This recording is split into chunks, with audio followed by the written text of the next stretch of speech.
안녕하십니까. 나라정책연구원의 김광동입니다. 오늘은 대한민국과 북한 간의 일본에 대한 청산, 일본 식민 지배, 일본 제국주의에 대한 청산을 각각 어떻게 했는지를 비교하는 그런 기회를 갖도록 하겠습니다. 이 문제를 다시 보게 되는 것은 많은 분들이 허위적 사실을 알고 있거나 많은 착각을 하게 됩니다. 그 착각이라는 것은 대한민국이 친일 청산을 제대로 못한 것 아니냐, 일부에서는 그것 때문에 우리 민족 정기가 제대로 서지 못했고 대한민국이 더 정신사적으로 사상사적으로 발전해 가는데 장애가 된 것은 아니냐, 이런 말씀 하시는 분들도 있고, 또 일부에서는 특히 지식인, 언론인, 학계 이쪽에서는 상당 부분 북한이 친일 청산을 굉장히 철저히 했다, 제대로 했다, 북한만큼도 우리가 하지 못했다, 이런 또 전혀 사실과 다른 내용을 알고 계시고 또 그걸 가지고 사실로 인정하면서 대화 중에 혹은 학계에서 혹은 언론 측에서 그렇게 얘기하는 경우가 상당히 많습니다. 과연 그럴까? 그게 사실인가 하는 부분과 관련되어 있습니다. 제가 정말 놀라는 사실 중에 하나는 북한은 철저하게 친일 청산 작업을 했다라는 논리입니다. 북한에서 그렇게 주장하는 것은 말할 것도 없고 그건 뭐 사실입니다. 북한의 모든 선전물과 서적에서 북한은 친일 청산을 완벽하게 철저히 했다는 논리를 펴고 있습니다. 마찬가지로 놀랍게도 한국의 학자들과 학계, 지식인, 언론에서도 북한의 친일 청산이 마치 북한이 주장하는, 선전하는 바대로 그대로 된 것처럼 얘기하는 분들이 정말 많으십니다. 반면에 대한민국에 대해서는 북한이나 한국의 지식인이나 언론에서 대한민국에 대해서는 제대로 된 친일 청산을 하지 못했다라는 것을 스스로 자인하거나 인정한 보편적인 현상이 있습니다. 매우 놀라운 사실입니다. 우리나라 교과서에서도 그런 얘기를 그대로 반복하고 있습니다.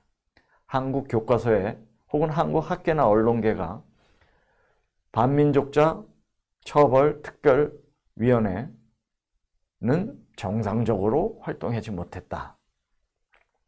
나아가 친일 청산은 이루어지지 못했다. 이런 표현을 그대로 쓰고 있습니다. 나아가서 그 실패로 민족적인 길을 바로잡을 기회를 상실했다라고까지 얘기하고 있습니다. 이 모든 논리의 내용은 북한은 제대로 된 친일 청산을 했고 대한민국은 친일 청산을 제대로 하지 못해서 민족 정기가 바로잡히지 못했고 대한민국은 정당성과 정통성을 상당 부분 상실한 나라다라는 거짓된, 잘못된 프레임을 가지고 견지하고 있고 확산되고 있는 현상입니다. 매우 놀랍습니다. 이 문제를 보기 위해서는 친일 청산이란 무엇인가, 일본 제국주의 체제를 극복한다는 것이 무엇인가를 명확하게 정의 내려야 됩니다. 우리가 뭘 청산한다는 것이냐, 무엇을 극복해야 된다고 하기 때문에 청산을 제대로 했냐 안 했냐 하는 부분입니다. 첫 번째, 우리가 명확하게 인정해야 될 것은 왜 친일 청산을 해야 됐을까요? 왜 제국주의를 극복해야 됐을까요?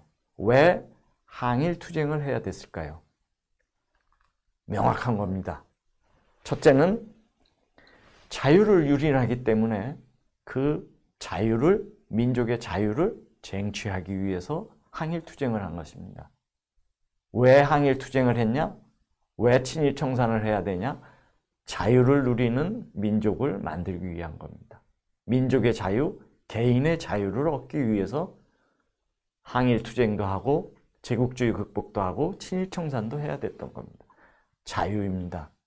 두 번째는 폐쇄체제를 극복하고 개방체제로 가기 위한 것입니다. 만국의 다른 국가들과 교류하고 협력하고 개방체제를 이어가서 번영체제를 막기 위한 것입니다. 개방을 위해서, 개방체제를 막기 위해서 친일청산하고 항일투쟁해야 됐던 겁니다. 또 민족 간의 차별 없는 사회, 계급 간의 차별 없는 사회를 만들기 위해서 친일청산을 해야 됐던 것입니다. 재산권이 제한되는 사회를 극복하고 소유권이 보장되고 자기 재산을 자기가 온전하게 누릴 수 있는 그런 사회를 만들기 위해서 친일청산을 해야 됐던 겁니다. 민주주의, 자치권을 부정하고 민주제도를 부정하기 때문에 우리가 스스로 자치하고 스스로 민주주의를 만들기 위해서 친일청산해야 됐고 항일투쟁했던 것입니다. 종교의 자유가 없기 때문에 자유롭게 기독교, 천주교, 불교, 심지어 이슬람이나 다른 종교까지 종교가 제한됐기 때문에 자유롭게 종교 활동을 하고 종교를 선택할 수 있는 체제를 만들기 위해서 친일청산을 해야 됐던 것입니다. 학문의 자유가 없고 언론의 자유가 없고 이 폐쇄적인 학문 자유와 언론을 극복하기 위해서 자유롭게 표현하는 시대를 만들기 위해서 항일투쟁하고 친일청산해야 됐던 것입니다. 결론은 왜 친일청산, 항일투쟁을 해야 됐냐? 자유를 위해서, 개방된 사회를 위해서, 차별 없는 사회, 소유권의 보장, 재산권의 보장, 민주주의의 신장, 언론, 학문의 자유를 위해서 친일청산을 해야 됐던 것입니다. 그러면 북한이 이 방향으로 갔겠습니까? 대한민국이 이 방향으로 갔겠습니까? 친일청산은 무엇을 하려고, 뭐를 위해서 친일청산을 했다는 것입니까? 어느 방향으로 가는 것이 친일청산입니까? 명확하게 보시면 알겠습니다만 일본의 제국주의, 일본의 군국주의는 자유를 유린하고 폐쇄체제를 만들고 민족을 차별하고 재산권, 민주주의의 탄압, 종교의 자유의 구속, 학문과 언론의 자유를 구속했기 때문에 벗어나고자 했던 것입니다. 되돌아보시면 지난 70년 역사를 보시면 정확하게 알 수 있듯이 대한민국은 온전하게, 완벽하게, 일관되게 친일청산을 해나가는 방향으로 시작됐고 걸어왔습니다. 지금도 일본을 극복하고 있습니다. 일본보다 더 자유롭고 더 민주적이고 더 번영된 사회를 만드는 것이 곧 친일청산입니다. 그러나 북한이 갔던 길은 일제시대에 일본 군국주의 시대에 일본이 갔던 것보다 더 악독한 사회로 가고 있습니다. 그 사회가 무슨 친일청산을 했다는 얘기입니까? 일본 체제, 군국주의 체제보다 더 악독한 체제를 만들어 가는데 어떻게 친일청산을 했다는 얘기입니까? 무슨 친일청산을 했다는 얘기입니까? 일본은 일본 제국주의 시대보다도 지금 더 1948년 북한이 만들어진 이래로 더 자유를 유린하는 체제를 만들고 지금까지 이어지고 있습니다. 세습 독재를 하고 있습니다. 최악의 폐쇄 체제를 만들고 있습니다. 계급 차별 사회, 공산당, 당 간부 중심 사회를 만들고 있습니다. 개인이 아무리 노력해도 그 사람이 노력한 결과인 재산권을 부여하고 있지 않습니다. 재산권을 유린하고 있습니다. 민주주의는 초보적 단계도 시작되고 있지 않습니다. 복수정당제, 선거권, 자유투표, 의회 민주주의 일체 부정하고 있습니다. 종교 탄압하고 있고 거기에 제대로 된 종교인 하나가 만들어질 수가 없습니다. 교회, 성당, 종교활동 일체 불가능합니다. 학문과 언론의 탄압은 이루 말할 것이 없습니다. 그럼 무엇을 얘기하는 것입니까? 북한이야말로 친일 청산을 한 것이 아니고, 북한이야말로 항일 투쟁이 한 것이 아니고, 일본 제국주의, 군국주의, 식민시대보다도 훨씬 악독한 체제를 만들고 강화시키고 유지하고 있다는 것을 말합니다. 가장 반민족적이고 가장 반민주적인 체제를 만듭니다. 그 사회는 친일 청산을 한 것이 아니라 과거 일본 식민시대보다도 더 악독한 체제를 만든 것입니다. 친일 청산이라고 하는 것은 있을 수가 없었고 있지도 않았고 단 한 번도 진행된 적이 없습니다. 학교에서 지식인들이 언론이 얘기하는 친일 청산이라는 건 무슨 친일 청산을 했다는 얘기입니까? 일본이 만든 체제, 식민 체제보다도 더 악독하고 잘못된 체제를 만들었는데 무슨 친일 청산을 했다는 것입니까? 우리는 근본적인 질문을 해봐야 됩니다. 그 결과 북한이 만든 것은 인류사의 20세기, 지금 21세기의 가장 악독한 체제가 계속되고 있습니다. 참혹합니다. 민주주의 지수는 지구상에서 최악의 민주주의고, 언론 자유는 지구상에서 최악의 더 나쁜 나라를 찾을 수가 없습니다. 정치적 권리, 시민의 자유, 지구상에서 더 나쁜 나라를 찾기 어렵습니다. 실패 국가 지수는 지구상에서 가장 실패한 나라입니다.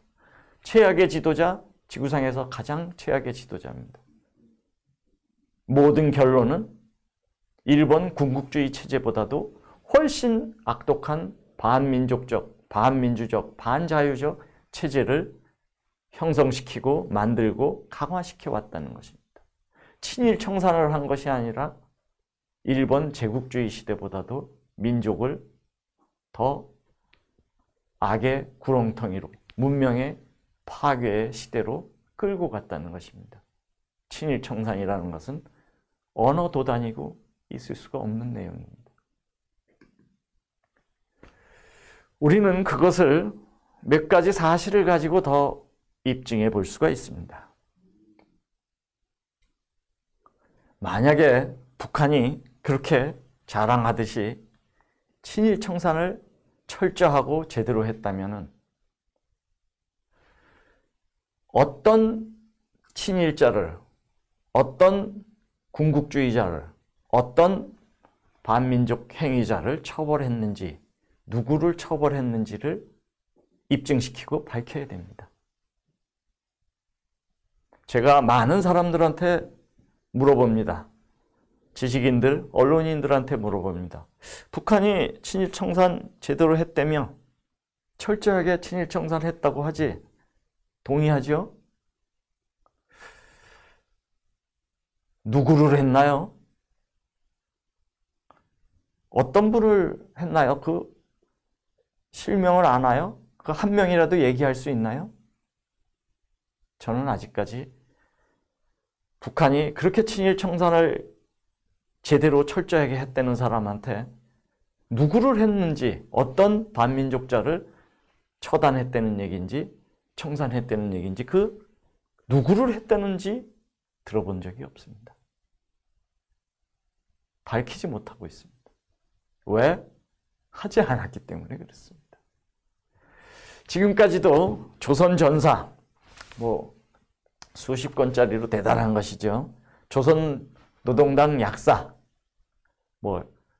한국에 소위 민주화했다고 하는 주사파들이 많이 읽은 현대 조선 역사, 수많은 책들에 보면은 만약에 북한이 친일 청산을 제대로 했다면은 그 청산한 과정, 어떤 사람이 어떤 반민족 행위를 해서 어떻게 처벌했다는 것을 매우 풍부하고 구체적이고 장황하게 설명을 했을 겁니다.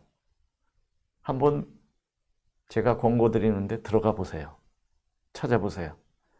단 한 명의 친일자에 대한 처벌을 어떤 친일을 행위를 했기 때문에 어떤 과정을 통해서 어떻게 처벌했다라는 서술이 있어야 됩니다. 사실이 있어야 됩니다. 기록이 있어야 됩니다. 북한에서 그렇게 자랑하고 있지만 구체적 사실에 대해서는 입증할 만한 자료로서는 단 하나도 제시하지 않고 있습니다. 왜냐? 하지 않았기 때문에 그렇습니다.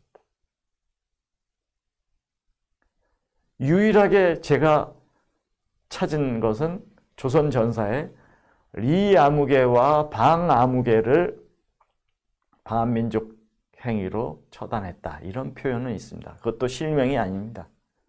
리아무개와 방아무개 두 명이 성을 붙여서 유일하게 얘기하고 있습니다. 그만큼 친일 청산을 하지 않았다는 얘기입니다. 법률도 없었습니다. 친일 청산과 관련된 정부기관도 없었습니다. 대한민국이 했던 그런 법률도 없고 대한민국이 했던 그런 조사, 기소, 재판, 처벌 일체 없었습니다.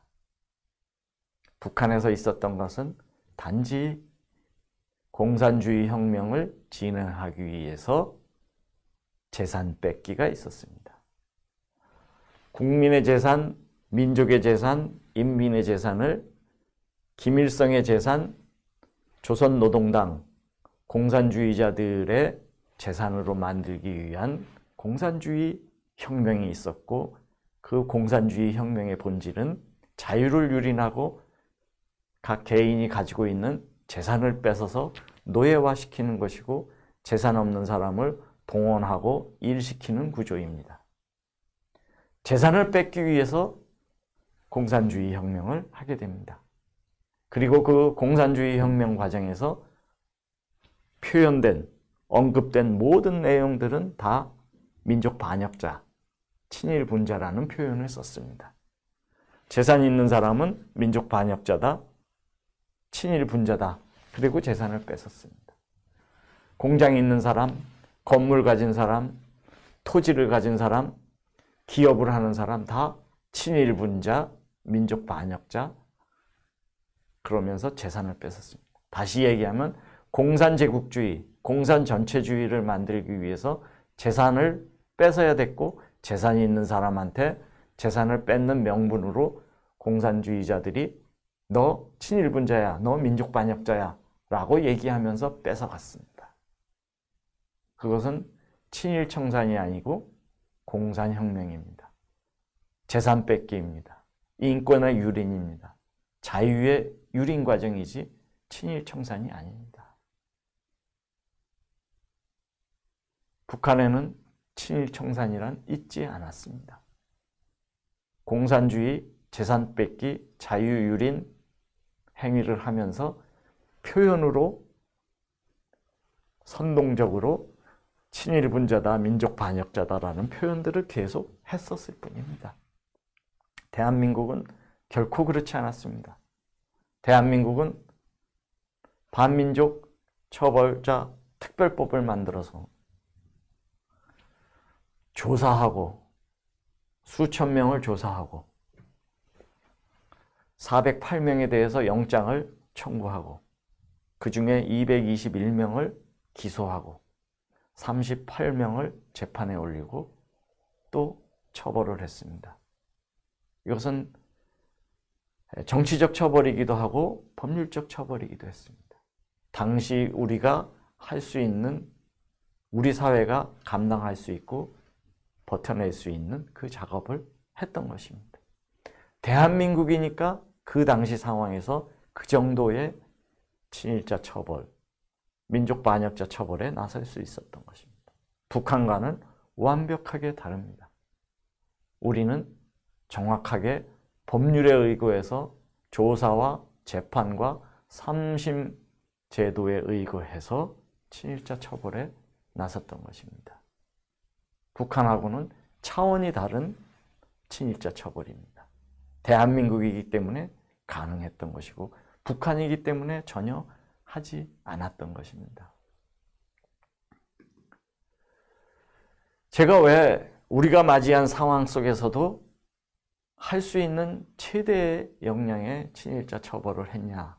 그 말씀을 드리냐 하면 당시 우리가 맞이했던 상황이 공산 제국주의가 1945년 형성돼서 1990년대 무너질 때까지 엄청난 위협과 압박으로 대한민국을 찌나미처럼 덮쳐오고 옥죄였기 때문입니다. 대한민국은 저 거대한 공산주의의 거대한 40개국의 제국의 끝에 붙어서 공산주의로 가지 않으면서 친일자 처벌도 해야 됐습니다. 한편으로는 친일자 처벌을 해야 되고 다른 한편으로는 공산주의를 막아내야 됐습니다. 그 이후에 바로 전쟁이 펼쳐진 겁니다. 대한민국이 건국돼서 친일자 처벌을 제대로 시작하기도 전에 이미 그 전부터 공산주의자들과의 대결이 우리 민족의 존망이 걸려 있었습니다. 우리의 자유와 번영에 존망이 걸려 있었습니다. 왜?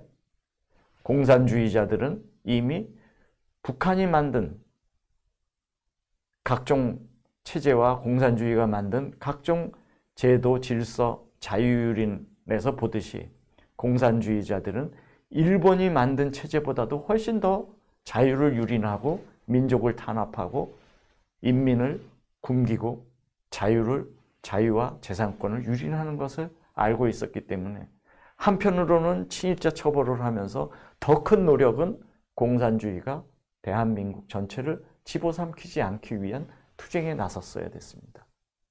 북한은 이미 그 길을 가고 있었고 그 뒤에 모택동의 공산주의와 스탈린의 공산주의에 맞서서 대한민국의 자유를 지키고 개방체제를 지키고 개인의 재산을 지키는 그 자유민주 질서, 그 민족적 가치를 지키는 질서를 만들기 위한 투쟁에 나서 있었기 때문에 우리가 일본 식민체제를 극복하는 친일청산은 굉장히 한계가 있었습니다.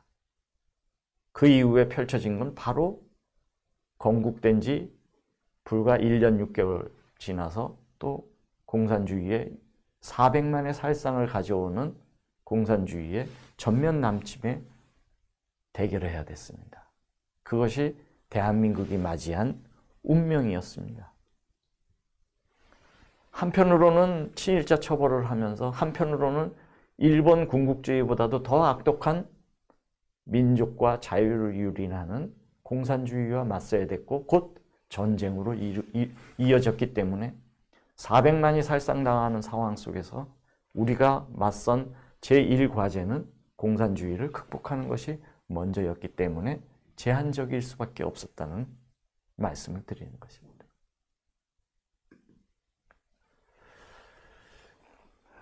북한은 항일 청산을 제대로 했다. 친일자 처벌을 제대로 했고 친일 청산을 제대로 했다. 대한민국은 친일자 청산을 제대로 못했다. 팩트로 더 확인해 볼 수 있습니다. 누가 항일투사냐, 누가 독립운동가냐를 보면은 더 명확하게 알 수 있습니다. 그 한 예로 대한민국의 지도자 이승만과 북한의 33살짜리의 지도자 공산주의자 김일성을 비교해 보시면 금방 압니다. 누가 항일을 했고 누가 친일자를 제대로 청산할 수 있었는가를. 이승만 대통령은 1919년부터 이미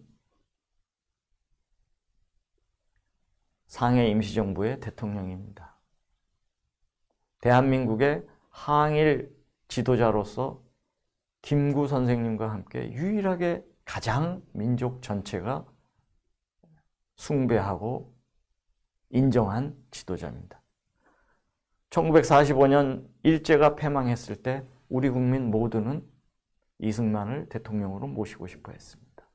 그거는 심지어 공산주의자들이 만든 인민공화국에서도 이승만을 주석으로 대통령으로 모시고자 했습니다. 그것은 누구나 일제시대를 살았던 사람은 이승만이야말로 항일 투사의 가장 상징 인물이라는 것을 알고 있었기 때문에 그렇습니다.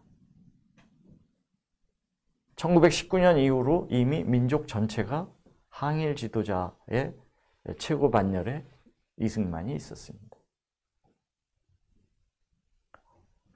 김일성은 무엇을 하고 있었는가요? 어린 나이부터 중국 공산당에 들어가서 공산주의 운동을 했습니다. 민족운동을 한 예가 없습니다. 공산주의자가 돼서 공산주의적 독재체제, 공산혁명을 하고 싶었던 것입니다. 권력을 쥐고 싶었던 겁니다. 그 권력을 쥐어서 독재를 하고 싶었던 겁니다. 그 독재를 해서 자식들, 김정은이나 김정은이나 세습 독재, 봉건, 왕조 체제를 만들고 싶어 했던 것이고 실제 그렇게 됐습니다. 다시 얘기하면 공산주의적 방식으로 인민의 재산도 받고 인민의 자유도 유린하면서 독재자 권력을 쥐는 독재자가 되고자 했던 공산주의 운동가입니다. 그 공산주의를 더 계승시키기 위해서 1941년부터는 소련 공산당에 들어갑니다. 소련 공산당에 들어가서 스탈린의 하급 장교가 됩니다. 스탈린이라고 하는 공산주의자라고 하는 것은 마찬가지로 전체주의입니다. 공산주의 혁명을 하고 또 그 공산주의 혁명을 전체주의를 공산제국주의를 한반도에 만들어내기 위해서 스탈린의 부하가 된 것입니다. 이 스탈린이라고 하는 나라는 일본하고 협력하는 관계입니다. 나치하고는 1939년부터 소련이 협력하고 불가침 조약을 맺고 마찬가지로 일본하고는 1941년부터 일본과 중립조약을 맺고 일본과 협력하게 됩니다. 일본과 협력하는 사람이 항일투사겠습니까? 일본과 싸우는 사람이 항일투사였겠습니까? 김일성은 일본과 협력하는 공산주의자 스탈린의 부대에 들어가서 하급 장교 활동을 한 사람이고 이승만은 이미 30년, 40년 전부터 독립정신, 독립운동, 임시정부 대통령을 통해서 대한민국의 자유, 독립을 지향했던 분입니다. 공산주의자, 일본 제국주의자와 협력하는 스탈린의 부하와는 차원이 다릅니다. 그렇기 때문에 이승만은 태평양 전쟁을 통해서 일본을 패망시키는 전쟁에 나선 미국과 함께 했던 것이고 김일성은 일본과 협력하는 스탈린의 부대에 남아 있었습니다. 그것은 그 이후에도 펼쳐집니다만 공산혁명을 위해서 중국과 소련을 끌어들이고 소련과 중공의 의존적인 나라를 만들고 민족을 파괴하고 번영을 유린하는 체제를 만든 것입니다. 그럼에도 불구하고 그 공산체제의 확산에 맞서서 이승만은 자유의 국가, 민주의 국가, 개방의 국가, 근대 문명 전환의 자주독립국가를 만든 것입니다. 지도자의 반열로 보거나 그 지도자가 지향했던 이념, 사상, 문명사의 가치로 보면은 그 차이라고 하는 것은 하늘과 땅 차이고 7대3, 8대2가 아니고 100대1 수준의 엄청난 인식과 사상과 가치의 수준이 달랐던 것입니다. 항일 지도자가 친일 청산을 제대로 했겠습니까? 공산주의자가 친일 청산을 제대로 했겠습니까? 공산주의자는 민족의 절반을 공산주의 스탈린 체제에 갖다 바치는 활동을 한 것입니다. 민족을 자유를 뺏고 재산을 뺏는데 앞잡이가 돼서 나섰던 것입니다. 반민족자이고 공산주의자이고 항일 독립이 아니고 일본보다 더 악독한 체제로 민족을 끌고 들어간 것입니다. 거기에 어떻게 친일 청산이 있었겠습니까? 우리가 얘기하는 거기에 친일 청산을 해서 일제를 극복해서 자유, 번영, 평등, 개방, 소유권 보장, 다양성, 종교의 자유라고 하는 그 친일 청산 일제 극복으로 가야 될 길이 어디에 있었겠습니까? 이승만에게 있었겠습니까? 김일성에게 있었겠습니까? 명확한 것이죠. 지도자 문제를 넘어서 이 내각을 봐도 명확하게 누가 대한민국이 친일 청산을 한 것인지 북한이 친일 청산을 한 것인지를 명확하게 비교해 볼 수 있습니다. 앞서서 이승만과 김일성은 뭐 말할 것도 없고 대한민국의 내각을 보시면은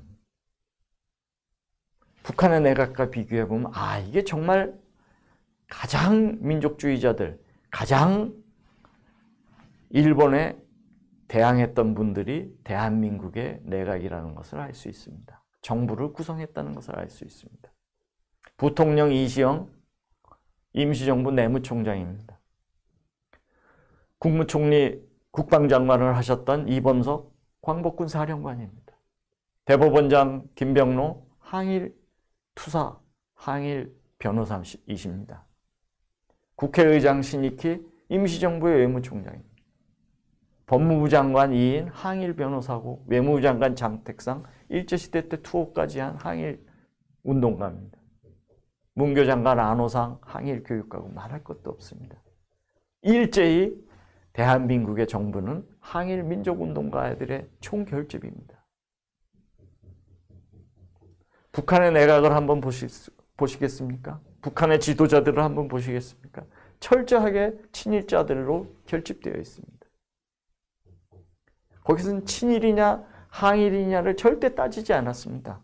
북한이야말로 친일, 항일 따지지 않았습니다.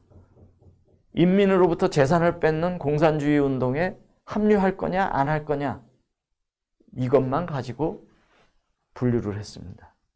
부수상 박헌영, 김책 철저히 공산주의자입니다. 친일하고 상관이 없습니다. 공산주의에 전념한 사람들.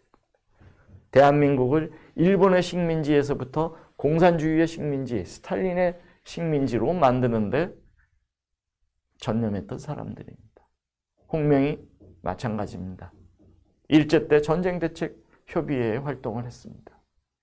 민족보위상 최영건 공산주의자고 국가계획위원장 전충택 일제시대 때 당연히 광산 경영했던 사람이고 나머지들도 대부분 마찬가지입니다. 부주석을 했던 김영준은 김일성 동생이죠. 자기 동생을 부주석을 시킵니다. 이런 나라 만들으라고 우리가 독립운동했습니까?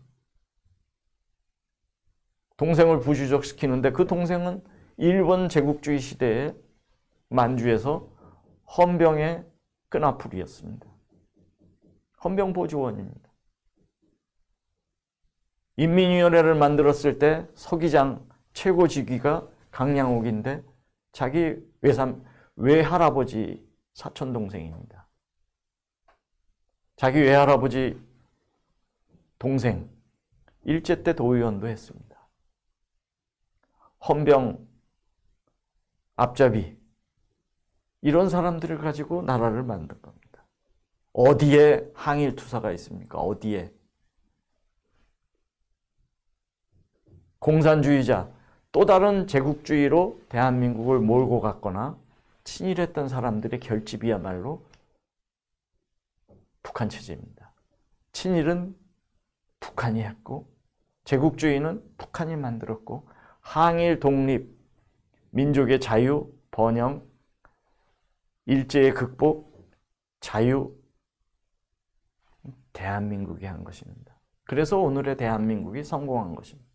그래서 잘못된 길을 갖고 친일 청산도 하지 않고 공산 제국주의로 끌고 간 일제보다도 더 반민족적인 행위를 한 김일성 체제가 민족사적으로 보느라 세계사적으로 잘못된 망한 길로 갔던 것입니다.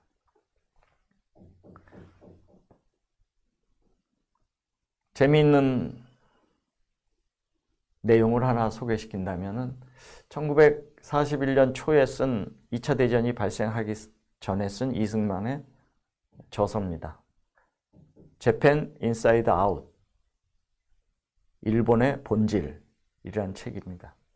그 책에 보면은 당시 초대 대통령, 대한민국의 건국 지도자이면서 대한민국 내각을 이끈 이승만의 세상을 보는 눈을 볼 수 있습니다. 다른 책도 많은 곳에서 나옵니다만 참 소중한 책입니다. 미국이 일본과의 전쟁에 들어가야 되고 일본 제국주의자들을 일본 열도로 다시 집어넣어야 되는데 미국이 나서야 된다, 대한민국이 나서야 된다라고 얘기하면서 우리가 맞이하는 전체주의자들, 토탈리테어니즘, 제국주의자들의 본질을 얘기하는데 그 본질에 중간에 보시면 아시겠습니다만 소비에트 몇 가지 극복해야 될 잘못된 체제를 얘기하는데 첫 번째를 소비에트, 공산주의자를 얘기하고 두 번째를 더 재패니즈, 일본 제국주의자들을 얘기하고 그 다음에 나치, 그 다음에 파시스트를 얘기합니다. 다시 얘기하면 우리가 자유를 얻고 민족이 독립하고 제국주의에서 벗어나고 개방된 체제를 갖고 종교의 자유를 얻고 학문 사상, 다양성 있는 사회를 끌고 나가는 진정한 자유독립, 민주, 번영된 사회를 만들기 위해서는 공산주의자의 길로 가서도 안 되고 일본 제국주의의 길로 가서도 안 되고 나치즘이나 파시즘으로도 가서도 안 된다는 것을 명확하게 얘기하고 있습니다. 더 중요한 것은 일본 제국주의보다도 공산 제국주의가 더 인권을, 자유를, 종교를, 민족을 유린한다는 내용을 담고 있습니다. 그만큼 공산주의자나 일본 제국주의자나 마찬가지고 공산주의자들도 극복할 때 민족의 자주독립이 온다는 얘기를 하고 계십니다. 민주주의가 온다는 얘기를 하고 있습니다. 그만큼 확고했기 때문에 대한민국 70년사가 확고할 수 있었던 것입니다. 오늘의 대한민국의 성공과 북한의 실패가 이미 일본이 패망하기 5년, 10년 전부터 내정되어 있었다고 볼 수 있습니다. 공산주의의 길로 간 사람과 자유주의자, 민족주의자로 간 세력들에 의해서 이미 다른 길을 가고 있었던 겁니다. 다시 한번 결론적으로 말씀드린다면 북한은 일체 일본 제국주의, 일본 군국주의 청산을 하지 않았습니다. 북한이 한 것은 일본 제국주의 체제를 공산 제국주의 체제로, 공산 전체주의 체제로 변형시킨 것입니다. 이동시킨 것입니다. 그 중에 재산을 빼앗아야 되기 때문에 개인이 재산을 못 갖게 해야 노예로 만들고 이를 강제 동원을 시킬 수 있고 마음대로 부릴 수 있기 때문에 자유를 유린할 수 있었기 때문에 재산 뺏기 과정에서 선동적으로 재산 가진 사람들을 공격하기 위해서 친일분자다, 민족 반역자다 라는 표현들을 썼을 뿐입니다. 그러나 결과적으로는 더 제국주의적이고 더 전체주의적인 더 민족의 문명을 파괴하는 길로 끌고 들어갔던 것입니다. 일체 친일한 사람에 대한 청산을 하지 않았습니다. 청산을 했다면 북한의 부주석이었던 자기 동생, 또 자기 외 할아버지였던 강양욱을 처단했어야지. 일본과 협력했던 스탈린을 처단했어야죠. 그 스탈린 체제에 들어가서 하급 장교가 됐던 자기 자신을 청산하고 처단했어야죠. 그것이 이루어졌다면 일본에서 일제 청산이 있었던 것입니다. 그러나 거꾸로 공산 제국주의에 근거하고 친일했던 사람들을 끌어들이고 공산 제국주의에 협력하는 사람을 함께하고 반대하는 사람을 공격했을 뿐이지 친일자에 대한 분류가 따로 있고 친일자를 따로 처벌하지 않았습니다. 청산하지 않았습니다. 그럼에도 불구하고 대한민국이 정통성이 없고 마치 정당성이 없는 나라인 것처럼 부정하고 정당성을 파괴할 목적으로 일관되게 한국 사회나 북한 사회나 특히 한국의 지식인 언론인들은 북한에서 친일 청산이 철저하게 있었다라고 반복하고 되뇌이고 있습니다. 어떤 법에, 어떤 규정에, 어떤 기관에 의해서 어떤 친일 행위를 했기 때문에 그 친일 행위에 대한 대가로 어떤 청산이 있었다는 것인지 구체적으로 지적하고 얘기해야 됩니다. 얘기할 수 없습니다. 왜? 하지 않았기 때문에 그렇습니다.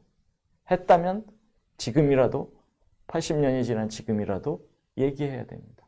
북한이 먼저 얘기해야 됩니다. 친일 청산이 제대로 있었다라는 허위의식에 빠진 지식인들이 얘기해야 됩니다. 북한이 어떤 친일 청산을 했다는 것인지, 공산주의 혁명이 있었다는 것을 친일 청산했다는 것입니까? 재산 뺏기가 친일 청산입니까? 실제 친일 청산이 진행됐던 대한민국에서는 마치 청산이 부실했고 민족 정기가 없었다고 오히려 그 어려운 상황 속에서 공산주의와 맞서 싸우면서도 항일 지도자들이 모여서 친일 청산을 했던 대한민국이 오히려 친일 청산이 없다고 얘기하고 있는 어처구니 없는 허위 사실들을 가지고 자랑스러운 논리인 것처럼 얘기하고 있는 우리 현실입니다. 한국에서 학계, 언론인, 지식인들은 실체를 보지 않습니다. 공산주의자들, 전체주의자들, 북한의 선전, 선동물을 보고 그대로 따라서 대한민국을 비아냥거리고 대한민국을 잘못된 나라인 것처럼 얘기하고 대한민국의 정당성이 없는 나라인 것처럼 얘기하고 다른 한편으로는 은근히 간접적으로 북한이 결과적으로는 잘못됐고 못 사는지 몰라도 민족적으로는 마치 정기가 있고 친일 청산을 제대로 한 도덕적인 나라인 것처럼 만드는데 복무해 왔습니다. 거기에 협조해 온 것이고 거기에 동조하면서 그 활동에 나서고 있는 것입니다. 그래서 지금도 각종 언론, 책, 컬럼, 친구들과의 술자리, 동료들 모임에서 그 잘못된 사실을 가지고 자기 확신을 가지고 북한은 철저히 친일 청산했는데 대한민국은 제대로 못해서 대한민국이 마치 좀 문제가 있는 잘못된 나라, 정당성이 없는 나라인 것처럼 얘기하는데 협조하고 있는 것입니다. 이것이 우리 현실입니다. 이것이 한국 사회의 본질입니다. 보편가치에 입각해서 일제가 뭐고 우리가 항일운동, 친일청산을 하려면 무엇을 하려고 했던 것인가? 보편가치에 입각하고 민족가치에 입각해서 자유, 민주, 번영, 개방, 다양성, 이 체제를 일관되게 진행해 온 것은 대한민국이고 완벽하게 더 잘못된 길을 가고 친일 청산도 하지 않고 공산 전체주의로 끌고 간 것은 바로 스탈린의 앞잡이들이고 일본과 협력했던 공산주의자들입니다. 우리는 이것을 극복해야 일본도 극복할 수 있고 넘어설 수 있고 공산주의도 극복하고 북한의 2,500만에게도 자유와 민주, 번영된 삶을 우리 민족 절반인 나머지 2,500만도 누릴 수 있게 나설 수 있게 될 것입니다. 네, 고맙습니다. 오늘은 북한과 남한에 잘못 알려져 있는 친일 청산을 비교해보는 시간이었고 대한민국이 얼마나 어려운 조건에서도 친일 청산을 해나가고 일본 체제를 완벽하게 극복해가는 과정이었는가, 북한은 얼마나 친일 청산도 전혀 하지 않고 오히려 일본보다도 더 잘못된 체제를 만들어 온 정권이고 체제였는가를 보여주기 위해서 맞이했던 시간입니다. 고맙습니다. 감사합니다.